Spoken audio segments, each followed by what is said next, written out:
मैं तुमसे प्यार नहीं करती। एक बार तुम्हें कोई बात समझ में नहीं आती क्या? इतनी बार तुम्हें लताड़ चुकी हूँ, लेकिन तुम बाज नहीं आ रहे हो। कान खोलकर सुन लो, मैं तुमसे प्यार नहीं करती, प्यार नहीं करती, प्यार नहीं करती। मोहब्बत ठुकराए जाने पर कुछ लोगों को बुरा लगता है तो कुछ लोगों को गुस्सा आता है, लेकिन गुस्सा इस कदर कि कोई अपनी प्रेमिका पर एसिड अटैक करने की सोचे, ये बहुत गंभीर बात है।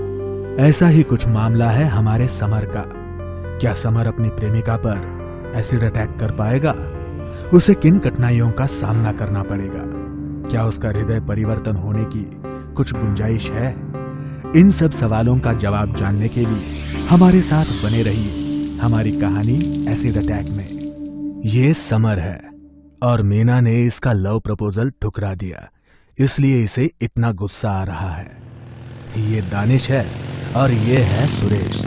क्या हुआ समर, मीना मानी ना? अरे शक्ल तो देखो उसकी, लगता है मीना ने इस बार भी उसके प्रेम प्रस्ताव को ठुकरा दिया है। मुझे समझ नहीं आ रहा है मैं क्या करूं उस मीना का।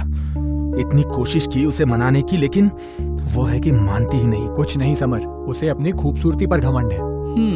उसकी चिकनी सूरत के चलते क्लास के तकरीबन सारे लड़के उसके पीछे पागल हैं। कुछ भी करके उसका घमंड चूर चूर करना ही होगा। इश्क और जंग में सब जायज होता है समर। अगर वो तेरी नहीं हुई तो किसी की नहीं होगी, और तुम्हारा प्यार ठुकराने के लिए जिंदगी भर पछताएगी।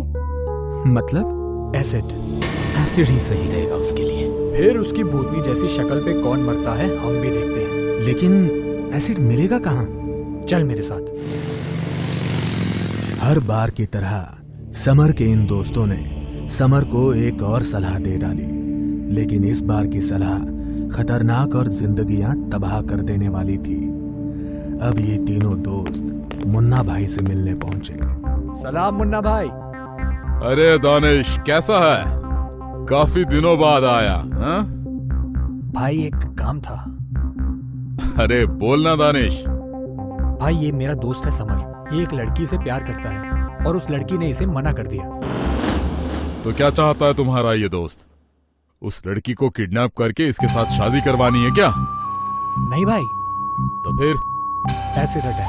15,000। एसिड का 15,000? ऐसे बेवकूफ बच्चों को लेकर मत आया कर रहे दानिश, हैं?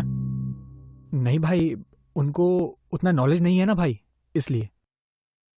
देखो भाई, तुम लोगों के हाथ में एसिड देकर मैं रिस्क नहीं लेना चाहता। लड़की तुम लोगों की गाड़ी को पहचानती है, वो पुलिस को बयान दे देगी, पुलिस तुम लोगों को पकड़ लेगी, तो तुम लोग मेरे को भी खींच लोगे अंदर। इसलिए मैं रिस्क नहीं लेना चाहता। ये काम मेरे लोग करेंगे। उसके लिए लड़की का फोटो, उसके आने जाने के रास्तों की डिटेल और 15,000 लगेंगे। ठीक है मुन्ना भाई, कल मैं फोटो और पैसे लेकर आता हूं। अब समर देर रात को घर पहुंचा। उसके माता पिता उसका इंतजार कर रहे थे और परेशान हो रहे थे। क्या हुआ समर, आने में इतनी देर क्यों हो गई और तुम्हारा फोन क्यों बंद आ रहा है? पापा वो कॉलेज की स्टडी टूर जाने वाली है ना, तो उसी की प्लानिंग में लेट हो गया, और कल मोबाइल चार्ज करना भूल गया था तो दोपहर में ही वो डेड हो गया था। अच्छा बेटा चल खाना खा ले। मम्मी पापा मुझे 15,000 चाहिए। 15,000? और वो क्यों? पापा वो हमारी स्टडी टूर जाने वाली है ना, तो आने जाने रहने का खर्चा और कुछ स्टडी मटेरियल्स भी लेने हैं, इसलिए। पर बेटा तेरी बहन भी तो उसी कॉलेज में पढ़ती है, उसने तो हमें ऐसा कुछ नहीं बताया। मम्मी वो अलग क्लास में पढ़ती है, मैं अलग क्लास में पढ़ता हूँ। पर ऐसी कौन सी स्टडी टूर है जिसमें 15,000 की जरूरत है? पापा अब हर चीज मैं आपको समझा नहीं पाऊंगा। आपको अगर इतनी ही तकलीफ हो रही है तो मैं कल से कॉलेज जाना ही बंद कर दूंगा। अच्छा ठीक है, कल कॉलेज जाते समय ले लेना। क्या हुआ बेटा, अगर थोड़ा सा पूछ लिया तो? आजकल तू हर बात पर चिढ़ने लगा है। चल अब खाना खा ले। समर चुपचाप खाना खाने चला गया और सुबह होते ही पापा से पैसे लेकर समर कॉलेज पहुंचा और आकर दानिश और सुरेश से मिला। ये ले दानिश 15,000। अरे तू अपने हाथ से देना मुन्ना भाई को। कोई बात नहीं, तू जाके दे के आ। अरे यार साथ में चलते हैं ना। तू जाना और मुन्ना भाई को बोल काम आज ही हो जाना चाहिए। अरे अटेंडेंस की टेंशन मत ले, हम अटेंडेंस लगा देंगे तेरी। दानिश मुन्ना भाई को पैसे देने के लिए निकल पड़ा। समर और सुरेश ने लेक्चर्स अटेंड किए और कॉलेज खत्म होने के बाद समर घर की ओर निकल पड़ा।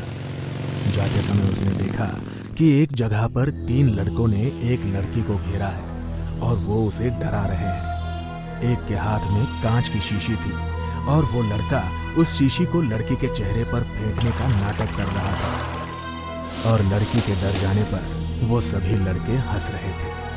समर ने जैसे ही लड़की को देखा वो तेजी से अपनी बाइक लेकर वहां पहुंचा और उतरकर इन लड़कों के पास आ ही रहा था, इतने में वो तीनों लड़के एक ही बाइक पर सवार होकर भाग गए। समर उन्हें पकड़ने के लिए दौड़ा। रुको रुको, तुम्हारी तो। उन्हें जाने दो भैया। समर रुककर नीलम की ओर बढ़ा। हाँ, ये समर की बहन नीलम थी। कौन थे ये लड़के छुटकी? चंगू च्यवनप्राश ने गुंडे भेजे थे। चंगू च्यवनप्राश?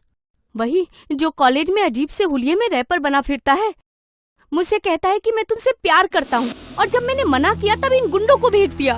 वो तुम्हें तंग कर रहा था तो तुमने मुझे क्यों नहीं बताया? आप उससे मारपीट करते और फिर मम्मी पापा और सारे घर वाले परेशान हो जाते, इसलिए नहीं बताया। पागल, कम से कम पुलिस में तो कंप्लेंट करती, फिर पुलिस उसे बताती कि जबरन अपना प्यार किसी पे थोपने का नतीजा क्या होता है। चल बैठ गाड़ी पे। भाई वाह, जब अपनी बहन पे बात बनाई तो इन भाई साहब को समझ में आया कि कुछ लोगों का प्यार जबरदस्ती थोपने वाला होता है, जैसे इनका खुद का था मीना के लिए। समर, लड़के निकल गए। रोक उन्हें। अरे पर। मैंने कहा ना, रोक उन्हें।